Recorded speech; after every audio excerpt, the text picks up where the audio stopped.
এখন দেখো আমরা অবেদগুলা শিখতাম। অবেদ হইছে আইডেন্টিটি। আইডেন্টিটি হইছে 1 নম্বর হইছে এডিটিভ আইডেন্টিটি, 2 নম্বর মাল্টিপ্লিকেটিভ আইডেন্টিটি, এডিটিভ ইনভার্স আর মাল্টিপ্লিকেটিভ ইনভার্স।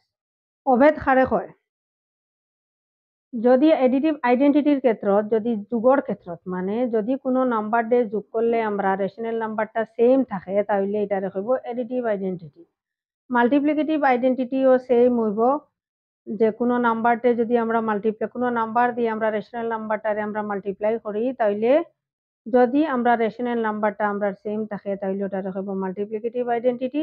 এডিটিভ ইনভার্স মানে যুগর ক্ষেত্রত ইনভার্সটা কারে কয় if sum of two numbers is 0, যদি দুইটা নাম্বারর যোগফল 0 হয় তাহলে then one is called additive inverse of another. মানে দুইটা একটা রেশনাল নাম্বার সাপোজ এ তারে খাল লগে যোগ করলে নেক্সট আইব মাল্টিপ্লিকেটিভ ইনভার্স, মানে যে কোনো একটা রেশনাল নাম্বারর দে তার কি জিনিস দিয়া পূরণ করলে তার ভ্যালুটা 1 আইব। If multiplication of two numbers is 1 then 1 is called multiplicative inverse of the other. যেমন তার উল্টাটা, যদি এ একটা রেশনাল নাম্বার হয় তাহলে তারে যদি আমরা 1/a দিয়ে মাল্টিপ্লাই করিতে এ কাটা গিয়া ভ্যালু থাকবো 1। তার মানে একটার বিপরীত সংখ্যা দিয়ে যদি তারে আমরা যোগ পূরণ করি তাইলে এটার ভ্যালু হইব 1, ওটারে হইব তার বিপরীত সংখ্যাটারে হইব তার মাল্টিপ্লিকেটিভ ইনভার্স।